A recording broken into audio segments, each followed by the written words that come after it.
Si en la larga historia de las guerras y antes de las guerras tribales, hasta la Segunda Guerra Mundial, cada vez que se vencía una guerra, se tomaba un territorio y se violaba el cuerpo de las mujeres. Siempre fue un daño colateral a las mujeres en la historia de la guerra. Hay un momento en la historia que es muy reciente, que es en la guerra de los Balcanes, de la ex Yugoslavia. Es muy reciente, en donde hay un cambio en la historia de la guerra y ya no es simplemente la anexión del cuerpo de las mujeres mediante violación cuando se anexa un territorio, cuando se domina un territorio, cuando se conquista un territorio y en él se conquista el cuerpo de las mujeres. Es otra cosa. Hoy la guerra en Medio Oriente, en la invasión norteamericana a Irak y Afganistán, en Siria, en las guerras en Palestina, en las guerras del Medio Oriente, que son guerras de ocupación, ¿no?, de conquista. Y en las guerras nuestras, como la guerra de Guatemala, por ejemplo, el genocidio indígena en Guatemala, ya no es la adquisición, sino la destrucción del cuerpo de las mujeres, que es una diferencia fundamental. Por eso, muchos autores dicen, y yo también, que hoy la guerra es una guerra que se realiza en el cuerpo de las mujeres, que es una manera muy fácil de destruir una sociedad. Es una manera barata, rápida y letal. Es como colocar una bomba en el centro de un edificio. O sea, donde los ingenieros piensan, en este edificio toman las medidas, etc. ¿Cómo hago para implosionarlo? ¿Dónde coloco la bomba para que el edificio caiga hacia adentro con poca dinamita? Es un cálculo. Bueno, los ingenieros de la guerra, los estrategas de la guerra, han descubierto que destruyendo el cuerpo de las mujeres mediante profanación, o sea, mediante violencia sexual, una sociedad se deshace, se pulveriza, se pierde la confianza, absolutamente se pierde el sentido de destino, se pierde el sentido de destino histórico de un pueblo atacando de determinadas maneras el cuerpo de las mujeres. Por eso es una violencia de manual. En los manuales de esas guerras está escrito eso. Es algo que tenemos que saberlo. Entonces, quizás mi perspectiva de género, mi manera de entender, porque yo estudio justamente ese tema, la violación, la violencia contra las mujeres en situaciones bélicas que pasan, que acaban por revelar qué es el patriarcado y cómo funciona para todos los temas, para todas las cuestiones de violencia. Permite que las vean de una manera mucho más clarividente, se vuelve más transparente. Entonces creo que desmontar el mandato de masculinidad es algo crucial para mejor, para que los hombres tienen que ponerse, y muchos ya lo están haciendo, tienen que politizarse para desmarcarse, para correrse, para no dejarse secuestrar por el mandato de masculinidad que hace con que los hombres mueran más temprano en todos los países, en todas las sociedades. La vida masculina dura menos que la femenina. Y yo diría también que son inmensamente menos felices, que la masculinidad patriarcal es profundamente infeliz, no puede reír como nos reímos nosotras. Entonces les advierto, cuidado con adherir a formas de lucha que parece que nos defienden, pero son masculinas, son del patriarcado. Nosotras tenemos que inventar un mundo nuevo. No luchar de la misma manera que los hombres luchan, ni comportarnos como ellos, ni siquiera desear las mismas metas de poder. La meta del poder, es la propia idea del empoderamiento femenino, jamás la uso. Nunca uso esa palabra. Porque no creo en un mundo de poder y despoder. Creo en un mundo de sujetos y sujetas, y sujetes y sujetes, y miríada de variantes sueltos en el mundo para cumplir su propio formato de felicidad. Y no creo en la crueldad como método. Definitivamente no. Bueno, entonces no me quieren hacer ninguna pregunta.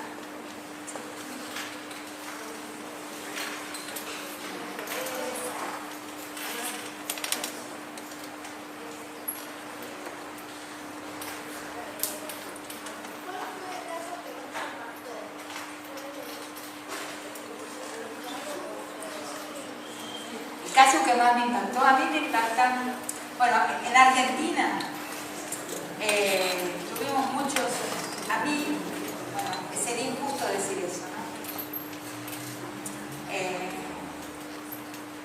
Micaela, ¿no?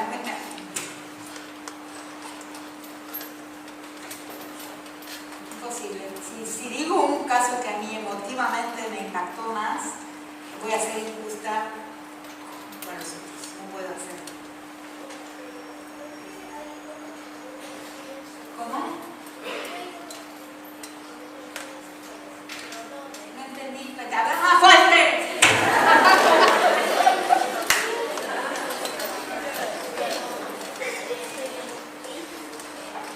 ¿Por qué suceden los crímenes sexuales? Por esto que acabo de decir. Porque el hombre necesita ponerse en una vitrina de hombre, necesita mostrarle a alguien que es hombre, porque el hombre está superditado, está esclavizado a la mirada de los otros hombres. Entonces necesita mostrarle a los otros hombres que es potente, que tiene poder. El poder existe como espectáculo. Entonces, cuando no tiene más ningún poder, lo que le queda es la agresión sexual.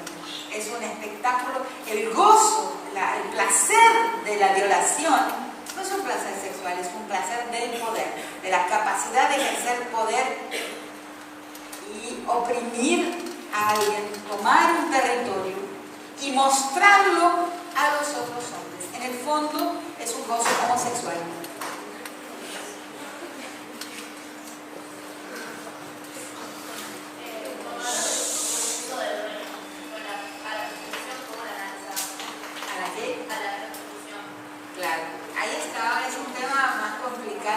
Gran debate del feminismo, ¿no?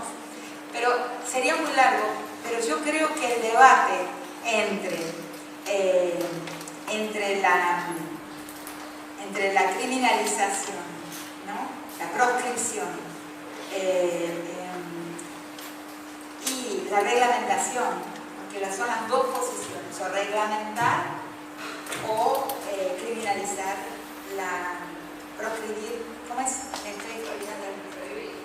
Traigo un término. Abolir. El abolicionismo y la reglamentación. Yo creo que es un debate que está equivocado. Los términos de ese debate son equivocados. Por ejemplo, la trata es un crimen, pero está en un auge, es una de las tres formas de producción de riqueza, de capital. O sea, la trata de personas para el trabajo o para la esclavitud sexual. Es un crimen, pero no porque esté criminalizada y abolida, porque es un gran crimen, no por eso deja de existir. Entonces, si lo abolimos, no será que lo conducimos a, como el tema del aborto, a condiciones mucho peores, ¿no? Que las condiciones actuales, ¿no? La clandestinidad puede hacer de la prostitución una situación mucho más terrible de lo que ya es. Tengo mis dudas sobre la criminalización como solución. Por esto que digo, o sea, porque la trata ya es un crimen y sin embargo nadie la ha abolido por ser un crimen. Por el otro lado, la reglamentación, tenemos el caso de Alemania. En el caso de Alemania es siniestro, o sea, los burdeles, los prostíbulos son absolutamente legales. Uno va a un prostíbulo como va a un cine. Hay inclusive en la calle, es absolutamente reglamentado, tiene servicios médicos especiales. Pero cuando uno lee los relatos sobre lo que sucede en los prostíbulos alemanes, uno realmente no puede dormir esa noche. Son terribles. Porque las personas que están trabajando en los prostíbulos son migrantes y no tienen derechos. Entonces se reglamentó el prostíbulo. Yo quiero decir que el mundo de la ley no es un mundo que a mí me parezca que tiene muchas esperanzas. No creo mucho, a pesar de... En esta fase de mi vida, ya con los años que tengo, no le apuesto mucho al derecho. Mi apuesta central no está en las leyes, sino en la sociedad. En la transformación de la sociedad. Yo creo que las leyes del Estado no transforman la sociedad por ningún camino, ni por la toma revolucionaria del Estado para luego reorientar la historia, ni tampoco por la toma por las elecciones para desde el Estado, una vez elegidos, reorientar la historia. A esos dos caminos no le he visto en ningún lugar ninguna medida de éxito. Entonces, las leyes, que son el lenguaje del Estado, para mí no han ofrecido en la historia ningún camino para resolver los problemas. El trabajo es filigranado, o sea, es en el tejido social, es de todas nosotras, de todos nosotros y de todos nosotros. O sea, la sociedad cambia un Estado, el Estado no cambia una sociedad, es al revés. Entonces, en el caso de la prostitución, el tema es ese. Porque además la prostitución no siempre fue lo mismo. En el momento presente tiene uno dice prostitución, pero a lo largo de la historia hubo diversas transformaciones, inclusive en este siglo, de lo que es la prostitución. Fue una prostitución donde había trata y todo, en los 30 en Argentina, había una gran cantidad, un gran contingente masculino y no existían mujeres, ¿no? Había 7 hombres por cada mujer, en varias décadas de la historia argentina. Entonces, el prostíbulo fue un lugar realmente donde se compraba un servicio sexual. ¿Me están escuchando? Sí. Hoy no. Hoy no es el lugar donde se compra el servicio sexual. Porque el servicio sexual, porque la sexualidad está disponible de varias formas. Ha cambiado mucho la sociedad. La proporción entre mujeres y hombres se ha estabilizado, esto empezó en Argentina y en otros países también. Y porque hay acceso a la sexualidad. Hoy es un lugar que está poco examinado eso. Y le he preguntado a 2 grandes estudiosas de la trata, como son Mónica Chul y ¿cómo se llama? Schechter, Silvia Schechter. Son las 2 más grandes estudiosas de la trata en Argentina y de la prostitución. Y le pregunté, mayoritariamente los hombres ¿van solos o en compañía a un prostíbulo? Y la respuesta que recibí es la que esperaba exactamente. Van en compañía. Es un lugar donde el pacto de la masculinidad, mediante una víctima sacrificial, mediante una mujer cosa, además es la gran escuela de la cosificación de la vida, que es lo que el capital necesita. Un prostíbulo hoy es todo eso, pero solamente conversándolo y desmontándolo es que vamos a conseguir la transformación que necesitamos. No creo en la criminalización y tampoco creo en la reglamentación. Pueden ocurrir, pero sin el trabajo en la sociedad no se cambia lo que lleva a las personas al prostíbulo hoy. ¿Qué es? Por ejemplo, un soldado llega a un cuartel para emplearse en un cuartel, viene en la Patagonia, de una pequeña ciudad donde el soldado viene de una familia campesina indígena, mapuche.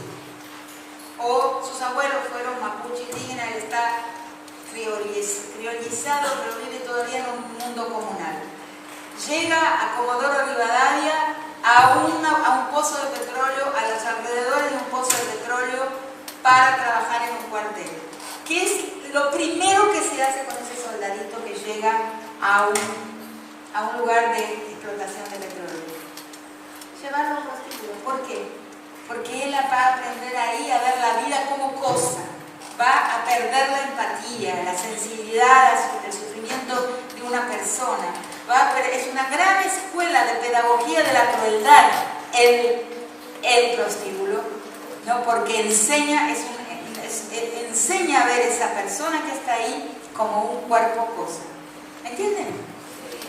Eso es lo que hay que deshacer, pero no se deshace con las leyes, se deshace con la reflexión colectiva, con el trabajo cuerpo a cuerpo, hablando, colocando estas ideas a circular u otras, poniendo la palabra a circular. Eso es lo fundamental. Y eso sí puede suceder. Yo soy el ejemplo de eso.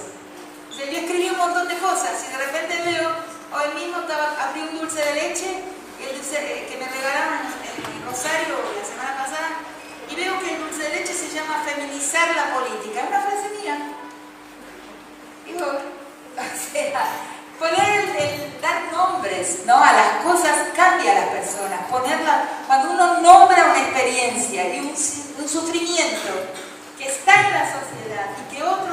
conocen, ese vocabulario circula aunque uno no haga absolutamente nada. Y así se transforma el mundo. Algunos tendrán años tranquilos por acá de educación física, son los profesores de acá.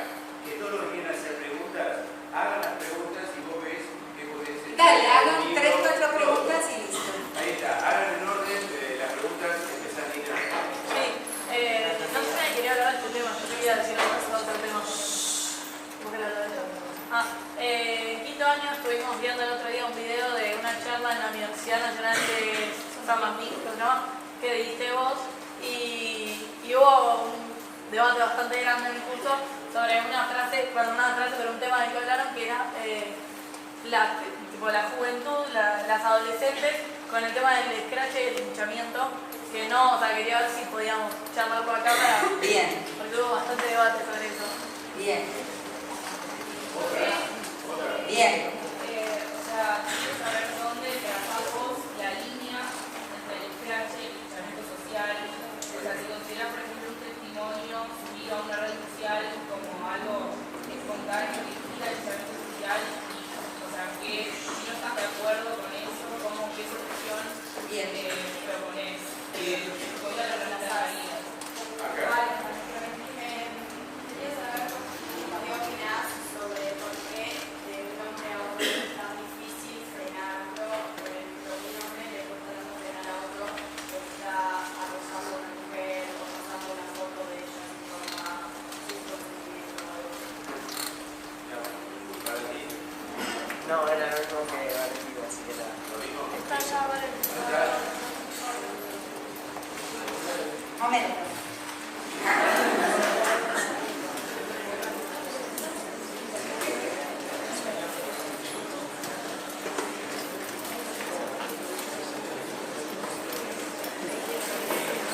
¿Qué más?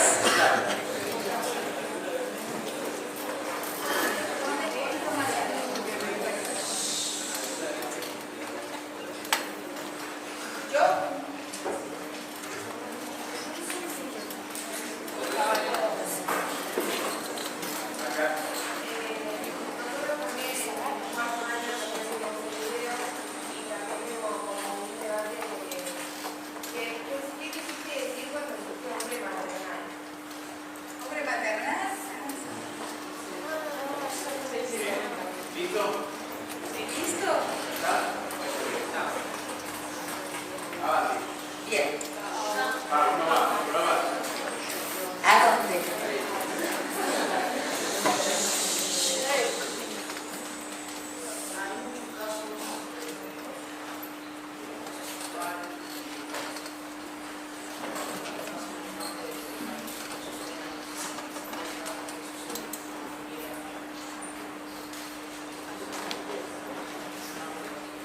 ¿Qué tipo de...?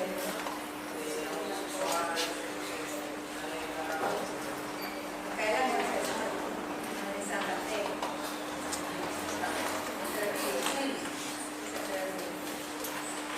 No, pero ¿vos te refieres a lo de Ubuntu más?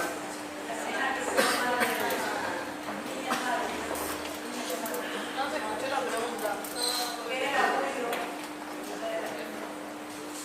¿Por qué en cierto lugar de la Argentina no sucede este número de homicidios, violaciones en el norte?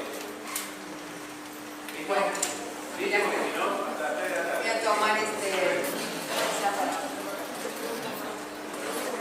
sobre los linchamientos. Hubo un momento en que comienzo a preocuparme con ese tema, porque en nuestro movimiento, el movimiento de las mujeres, en su gran variedad, yo como les dije, ya tenemos casi 70 años. Ahora estamos en un momento, yo creo que por dar la vuelta a la página de la historia de lo que llamo en mi libro Las estructuras elementales de la violencia, la prehistoria patriarcal de la humanidad. Estamos casi dándole la vuelta. Es evidente en varios escenarios del mundo donde nuestro país tiene un pionerismo y representa una vanguardia.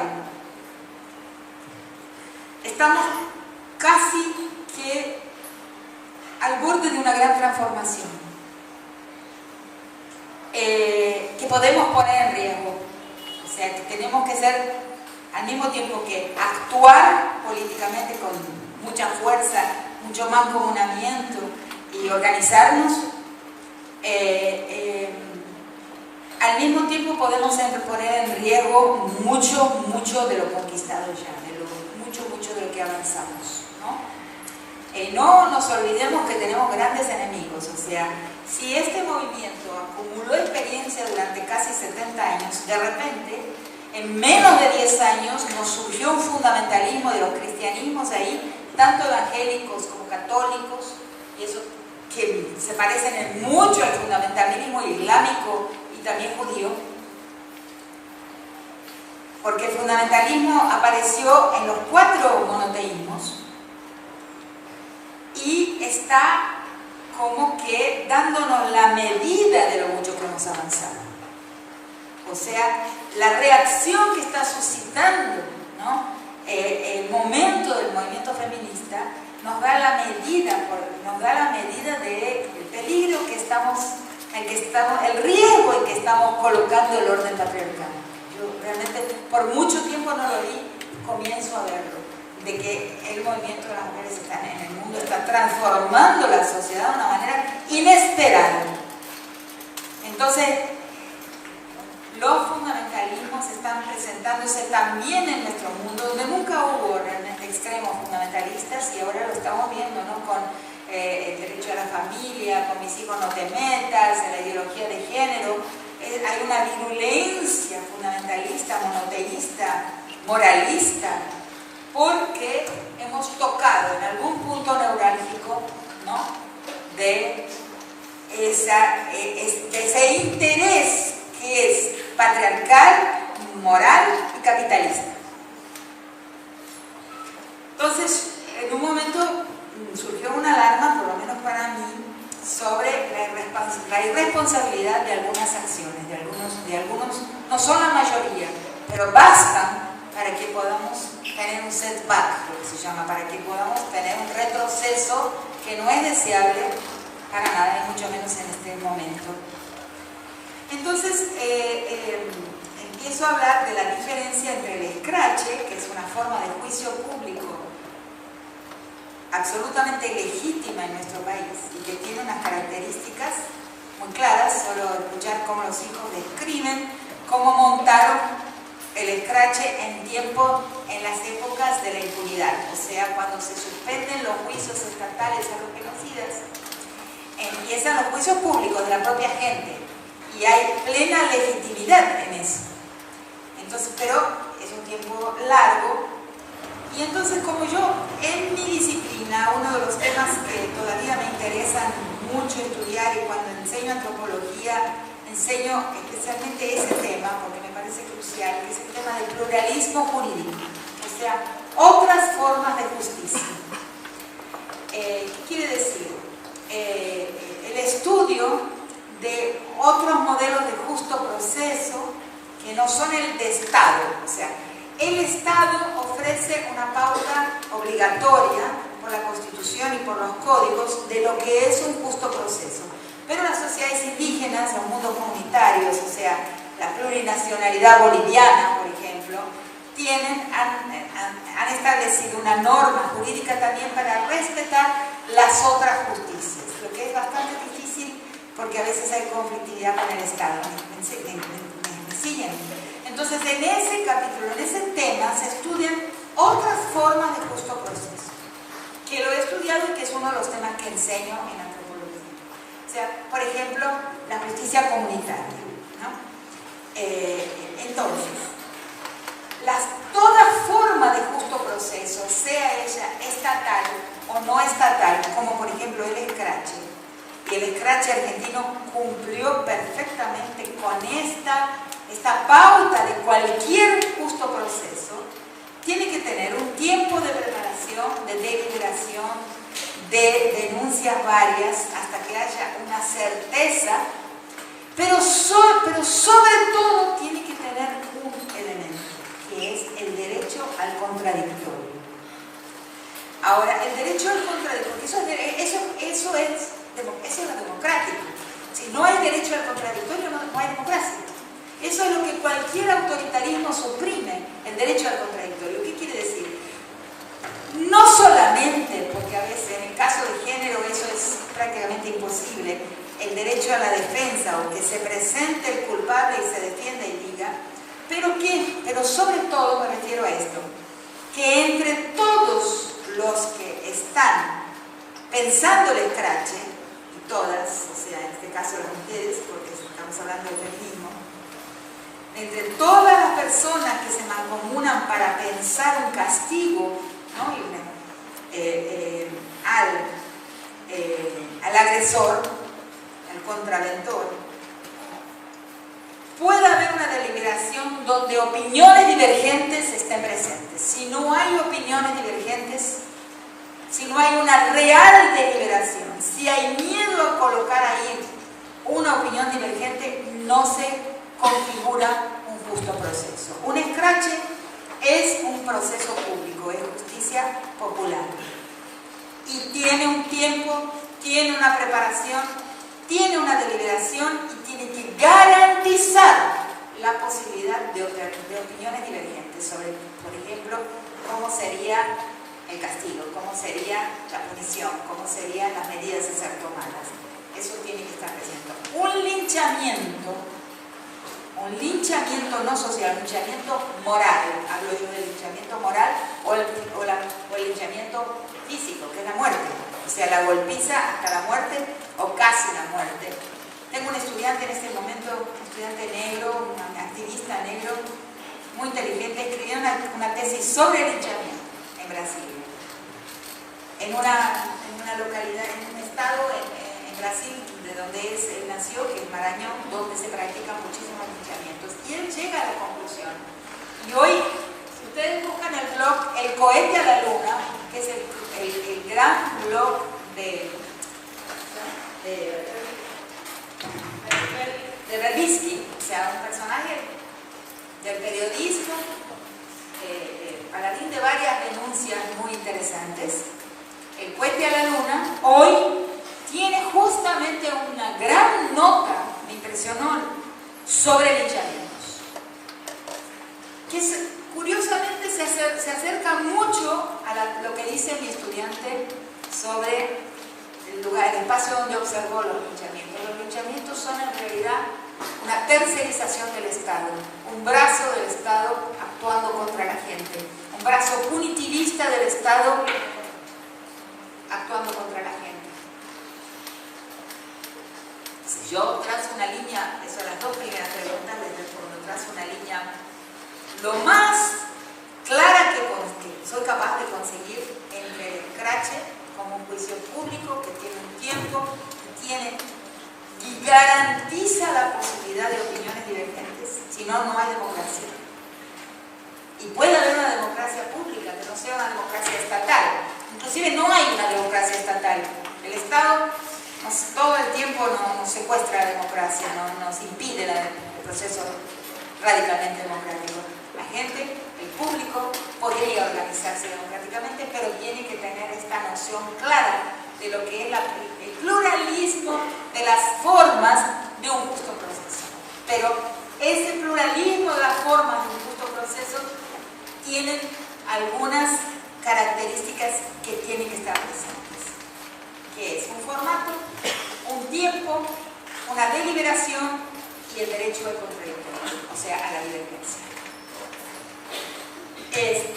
El linchamiento no tiene todo eso, es sumario, ¿no? El día pasado hubo 2 linchamientos en nuestro país, por eso aparece la materia en el cohete a la luna. Les recomiendo que la lean hoy, que habla de 2 linchamientos en nuestro país. Los 2 son por violación, pero curiosamente, eso es interesante, violación a niños, a un hombre, a un joven. ¿Saben de la violación a un joven que hubo recientemente? ¿Dónde fue? Comodoro Rivera. Exacto. Entonces fueron y mataron al padre de uno de los acusados, que al final era inocente, porque el joven violado multitudinariamente no lo reconoció. El linchamiento es sumario y el margen de error es algo con lo que el movimiento feminista no puede arcar. No puede arcar con ese margen de error. Entonces ahí surge el problema de un feminismo punitivista, o sea, que necesita del enemigo para configurarse como movimiento. Eso es peligroso. Todo movimiento político que se configura sobre la base del enemigo tiende al fascismo, sea feminismo, sea de las mujeres, o sea de los enanos, o sea de quien sea de los marcianos, siempre tenderá al fascismo. La política del enemigo es siempre fascista. No puede ser por ahí, es peligrosísimo.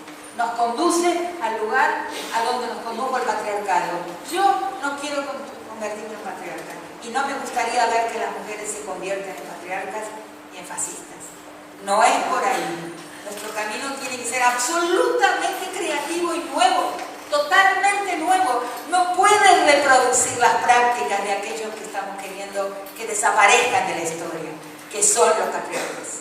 No podemos ser. Tenemos que vigilarnos con un rigor extraordinario para no ser patriarcales nosotras en las formas que le damos a nuestra lucha.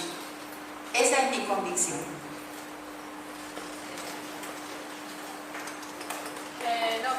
No termino de entender, o sea, si esto te referís a la ola de scratches, de testimonios, scratches que hubo por parte de las mujeres. No, por ejemplo, el movimiento de las actrices, a la cual inclusive voy a ser testiga experta del juicio.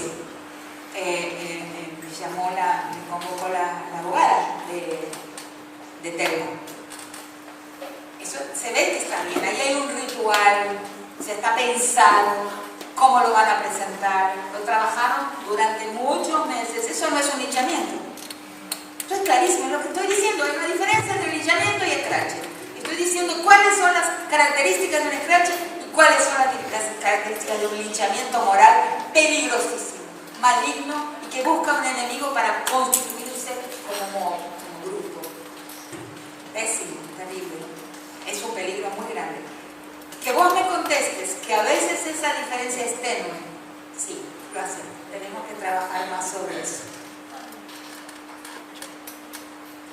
Ahora me acordé de la idea de la negociación, que me había contado Guillermo, que existían unas dudas sobre la negociación entre la diferencia del Me Too y el Ni Una Menos. O sea, que son dos. Eso sí me gustaría decírselo antes de irme. El Me Too es un movimiento que responde a una historia que no es la nuestra. Yo el feminismo norteamericano le llamo feminismo pilgrim. ¿Saben qué son los pilgrim? Los pilgrim son los peregrinos puritanos que salen de Inglaterra y, expulsados de Inglaterra, vienen a estas costas y fundan en realidad la nación norteamericana, que tiene una fundación puritana. Nuestra colonización viene de un camino totalmente diferente. Las dos son pésimas. Todo el proceso de conquista y colonización es un genocidio, es un gran daño a la humanidad. La conquista y la colonización son grandes crímenes contra la humanidad. Pero son diferentes. Entonces ya el feminismo se constituye siempre mirando al Estado, al papá Estado, ¿no? El Me Too al Estado, yo también al Estado. Entonces, el nuestro no, se dirige a la sociedad. El Ni Una Menos nuestra es una queja a una sociedad feminicida, no al Estado, de la misma manera que el del norte. Son estructuras de movimiento y proyectos de movimiento social totalmente diferentes. ¿Entienden? ¿Entienden lo que quiero decir? Que es muy importante saber todo el tiempo quiénes somos, cuál es nuestra historia, a qué civilización pertenecemos, cómo es la modalidad de nuestra sociedad, de nuestra manera de ser, y referir nuestras políticas y nuestras consignas a ese arraigo, a esa manera de ser que es la nuestra, y no imitar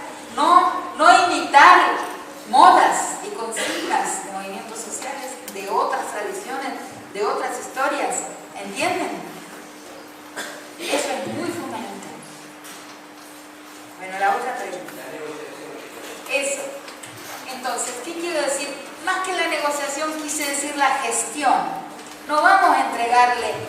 al papá Estado, que cae en manos letales para la gente, para los pueblos, ¿no? El papá Estado, que conocemos, constantemente nos traiciona, constantemente nos expropia, constantemente hace leyes normativas que son contra la gente, contra los pueblos.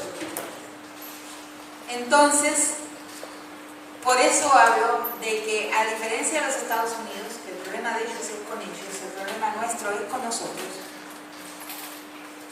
Nosotros y nosotras no podemos perder, dejar salir de nuestras manos la capacidad de la gestión de nuestras relaciones.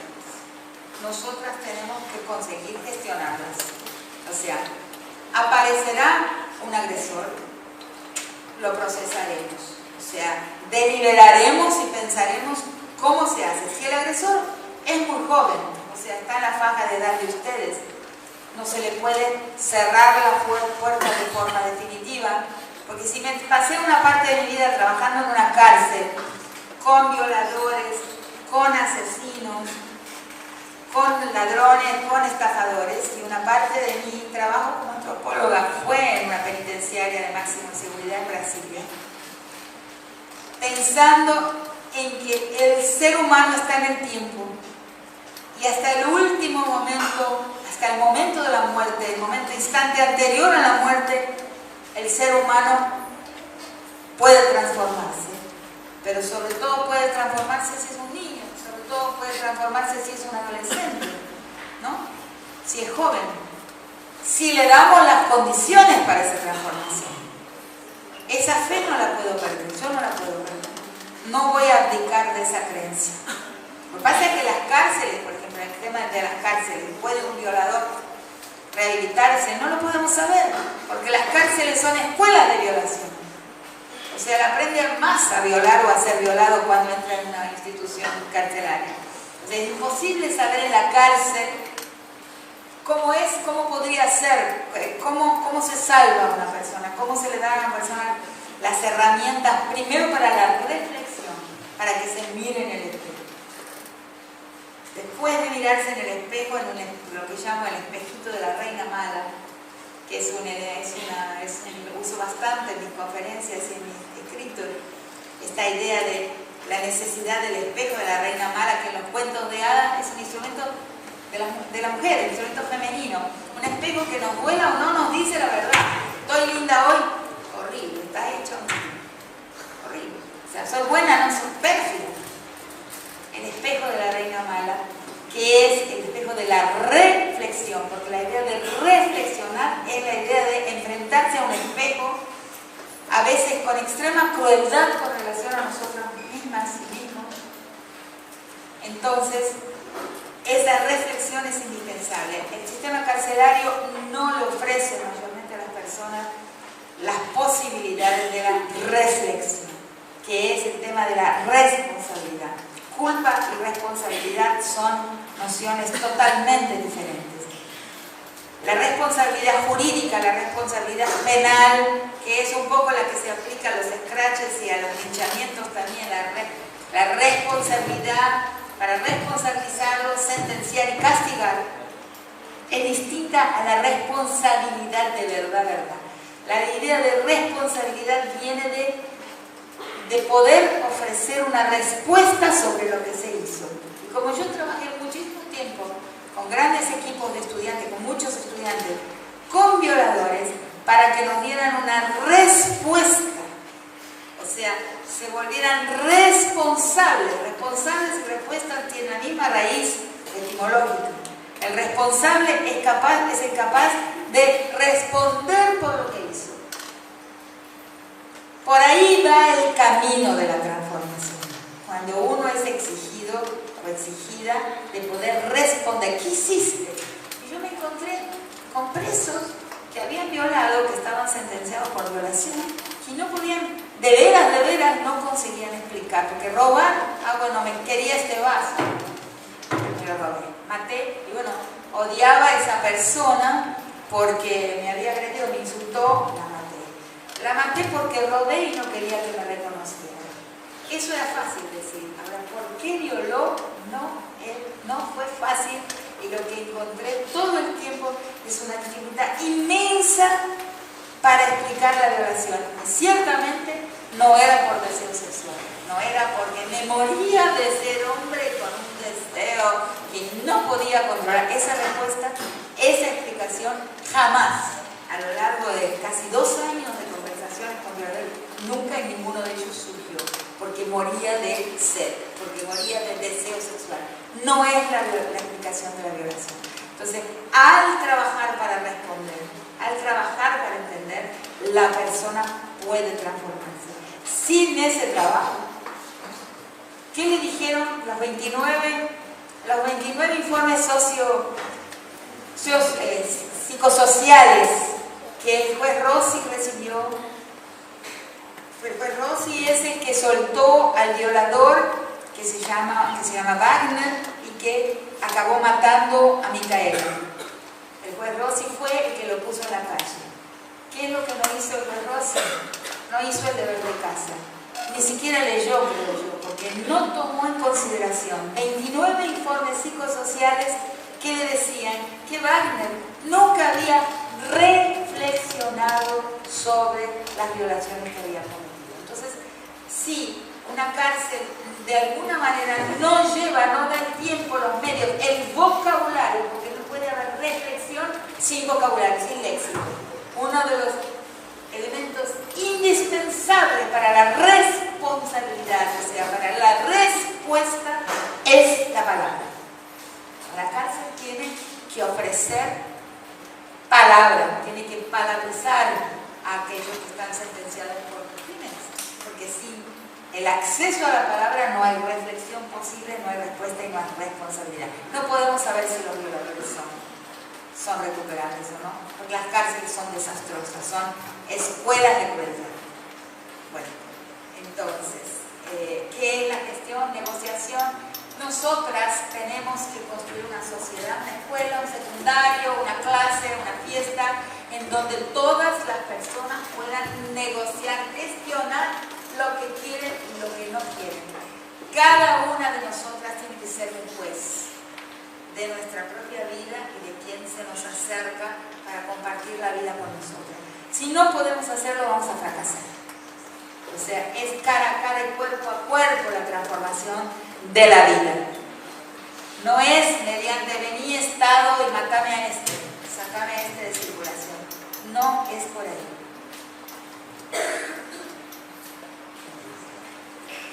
¿Por qué a un hombre le cuesta tanto disuadir a otro hombre a que no agreda a las mujeres? Porque hay una mala colocación de ese tema. Y eso es importante también recordarlo, y me olvidé de decirlo en mi exposición. Los hombres no nos van a ayudar. Los hombres que se transforman, y lo veo en la calle, la cantidad de hombres que hoy me saludan en la calle. Hace 5 años, solo chicas, solo mujeres venían a mis clases o me saludaban en la calle. Hoy es lo mismo, en números iguales me saludan chicas y muchachos, y los hombres son de todas las generaciones y clases sociales. Eso para mí es absolutamente sorprendente. ¿Por qué? Porque hay un error de concepción. Quisiera que me entendieran. No son los varones que nos están ayudando a las mujeres a disolver el patriarcado, desmontar el orden patriarcal y cambiar de era. Somos nosotras que los estamos ayudando a los hombres que se liberen del mandato de masculinidad, que es mortal, es infeliz para ellos. O sea, que les trae una inmensa infelicidad, los obliga a hacer cosas inmensamente desagradables y les impide ser vinculares como somos nosotros. Entonces es al revés. No es que ese hombre que quiere intervenir para que el hombre no agreda a la mujer, eso no, eso es el victimismo. Ay, no le hagas mal, eso es victimismo. Yo soy contra el victimismo en el feminismo. Las mayores víctimas son los hombres. Eso es político y estratégico, hacérselo saber. Las mayores víctimas son los hombres porque son exigidos a hacer cosas horrorosas y a perder vida, a morir antes, a sentirse mal todo el tiempo porque tienen que dar examen y no pueden mostrar que son humanos, que son sensibles. No pueden mostrar su afectividad, no pueden construir sus lazos afectivos fácilmente. Entonces es liberador. Nosotras, el movimiento feminista está libertando a los hombres del mandato de masculinidad que los obliga a formas de crueldad, a formas de desprecio al vínculo, ¿no? Que nosotras no tenemos. Y a formas inclusive de humor. Nosotras nos reímos cualquier cosa, o sea, los otros días, vean, salió dos entrevistas que puse en mi Facebook, en donde estuve con las periodistas allá en Rosario, durante una hora hablando sobre mi gata, mi gato, mi perra, y yo decía, y seguía la que ella me seguía en la conversación, y yo decía, cómo es la Urquina, esa colombiana, así que, y la bizcocha, y todos los nombres de mis gatas, y todo. Y al final les dije, esto es político, solo nosotras podemos hacer una entrevista mimosa, o sea, donde disfrutamos y contamos nuestros bichos. Un hombre no podría jamás hacer una entrevista así, esto es político. La política tenemos que feminizar las prácticas públicas y la política. Eso es liderarnos nosotras y ser como somos en la cocina de nuestra casa, en cualquier parte. Yo cuando hablo soy igual que en la cocina de mi casa. A ustedes menos porque les tengo miedo. Pero cuando hablo con los adultos soy igualito